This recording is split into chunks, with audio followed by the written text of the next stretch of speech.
of the week, though, at coming up to 11 minutes past 8 on Newstalk Breakfast. That's that Apple ruling. We're joined on the line by Fine Gael MEP Brian Hayes. Brian, the hope is the Cabinet actually come up with an agreed position today in relation to the response to that ruling from the European Commission. Are you confident that will happen? Well, I hope, Shane, that they do. I think it's important that the government speak as one voice, that the government are united. It's understandable why people need a bit of time to work through all of the issues that are involved, but I understand that the government are meeting today, and hopefully a decision will be taken. Whether or not the Dáil is recalled is really a matter for the County Court and others to decide, and it may well follow that the Dáil is recalled to debate this issue. There may well be a substantive motion. But I think the important issue is that the decision should be taken as soon as possible, because the appeal is important. Apple will have to do what they have to do, but we have got to do what we have to do as a country.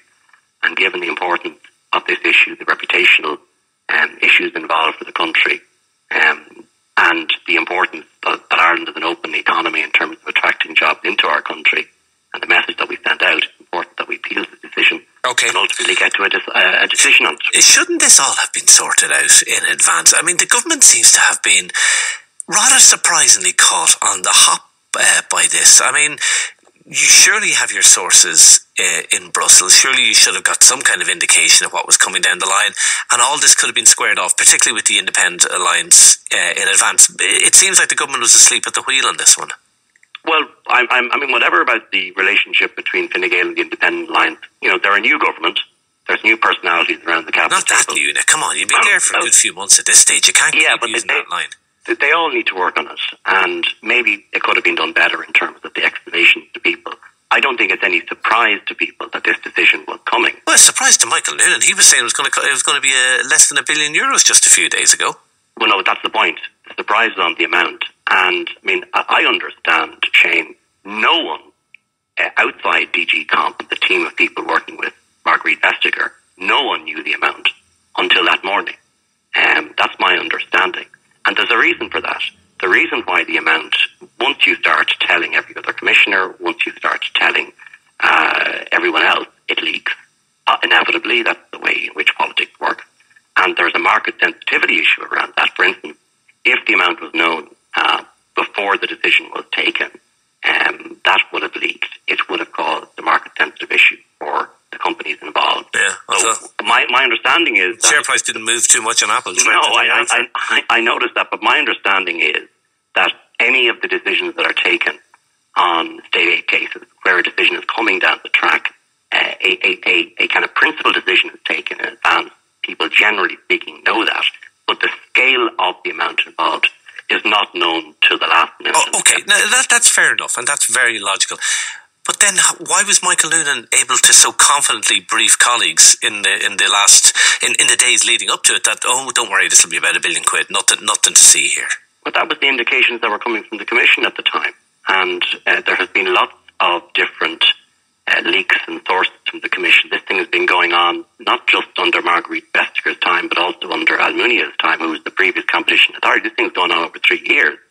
And, of course, Ireland being one of the parties involved, where a lot of documentation would have had to go from Revenue and from Finance to the Commission, would have been, broadly speaking, kept in the loop. But there was no, and I want to repeat this, there was no understanding from an Irish government level, as I understand, about the scale of the decision until very late in the day, i.e. 10 o'clock that morning or 11 o'clock that morning. I have to come back to the question, notwithstanding what you said. They didn't know, but should they have known? Or at least should they have had an inkling of what was coming? Well, that's probably a question for the Commission, I think. I mean, my understanding is the Commission said to the Irish authorities that, at least 24 hours in advance, you will know. I don't think that happened. I don't think that happened. You do have a former cabinet colleague in the Commission, in the form of Phil Hogan, the Irish Independent, reporting today that he signed off on it. Well, fair play to John Downing of the Irish Independent. It's a good story, and no better man to get it. But I think there's no great surprise in the fact that Phil Hogan, he's the Irish Commissioner, but his oath is to uphold the treaties as he and his Commissioner colleagues see it. and he has to do exactly what he has to do. I mean, his area is not in competition policy, it's in agriculture. No, true. And in fairness to him, there's never been a situation in the past for commissioners involved from the countries where the question is coming up would take some different decision from the other commissioner who's making the decision. So while fair play to John Downey, it's a good story, there's no real substance in it. Ultimately, the Irish commissioner is not the servant of the Irish government. He or she must always act according to the treaties. They act in a totally different way. And secondly, of course, there was an element in the EU Commission that believes this is some kind of quasi-judicial function that they have, and in one way they do. So it would be unusual for him to take some different view to the Commission on this, and I don't think there'd be any expectation that he would. Could he have perhaps let the government know in advance that maybe talk of €1 billion was a little bit optimistic? Well, did he know is the question. I suspect he didn't know, and even if he did know, I think his task is directing agriculture policy. It's not directing another DG Comp, which is another very large department within the Commission architecture. So, okay, fair enough. I don't think there's anything else. Okay, the Independent Alliance, the ministers and their stance on that, are you frustrated by their stance? They do seem to find it difficult to deal with the trickier issues in government, the issues that potentially would make them unpopular with voters. Well, coming into government's a hard thing.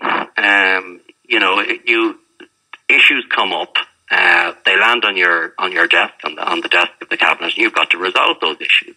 And the immediate populist thing to do is to say, give us the 13 billion, and we're all out in the plinth, shouting, roaring, and screaming our head off. But actually, when you think about things, politics, particularly in government, you've got to be much more cautious, because, of course, you're acting as a collective entity called cabinet, even though you're from a different political party or an independent party. And it takes a while for people to realise that. So, the government is relatively new, Shane. I know the point you're making is there for some months, but there are new people around the cabinet table who haven't been there before. They need time to work through these issues. They also need time to build up relationships with Fine Gael ministers. And maybe, we're responsible for doing a bit more of that, I have to say. And we have to say that a relationship has to be built. Obviously, a good relationship was built during the talk, but that relationship has to be built thereafter. And if you look at previous governments, Fine Gael Labour governments, we had an Economic Management Council where 4 key ministers, Taoiseach Cornish, the Finance and DPER minister, were there. They had a very strong bond. And the government need to work at that. But, the independents need to take the time to do this. I think that time is today. And they will realise in government it's a pretty lonely place to be sometimes. But you're acting, you sometimes have to you have to realise that the longer game is actually the game that you have to play. Because ultimately that is the right thing to do for the country. And I've no doubt that they will come to the right conclusion. To go back to Seamus Brennan's famous line to the Greens a number of years ago, do they need to realise they're now playing senior hurling? They can't be hurlers in the ditch anymore. Well, when you're in government, you're exposed because you have to do the right thing. And sometimes the right thing is difficult and unpopular and complicated. I mean, government decisions are complicated because they have to be legal based. You can't just shout your head off in the Dáil or on the plinth, get a nice headline, and the people on social media think you're great. That's not what government's about. Government's about doing the right thing on a legal basis. And legally, it's not just Irish law, there's international law. It takes time to work through those issues. And I think that there's a good point actually made by Noel Whelan in the Irish Times today, where he says that the government have a job to explain why this appeal is important. When you get away from the kind of the noise and the fury about the 13 billion and whether or not we'll ever get it, which it's not our money because it belongs to the profits of other countries, really. When you get over all that noise, there's a job to be done in explaining why this is important. A job maybe that the government hasn't done that well in the last few days, perhaps. Well, in fairness, they were under intense pressure. It's been a very difficult time for the government. I thought Michael Noonan's comments have been very, very clear in the reasoning as to why this is important. I saw Simon Coveney last night equally explain to the public why it has to be done, and others. And I think, slowly but surely the public will realise that there are bigger issues here for Ireland, that it's not just about the short-term thing about 13 billion. Okay. It's about the long-term. I mean, if you look back since the 1960s, really, and it was really Ken Whittaker and Sean Lemass who really put in place the building blocks towards our industrial revolution from the 1960s on, supported by every successive government since. And it's worked. I mean, close to 20% of people in the private sector are directly and indirectly employed in the multinational sector. So there's a lot at stake here for the country, for its reputation, for existing taxpayers. They want to know what happened. They want to know, was it legal? That's why this appeal is important. And I think we need to do a better job in explaining that to the public. Okay, we'll leave it there. Fine Gael MEP Brian Hayes, thanks indeed for joining us. That's the key point, isn't it, Kevin?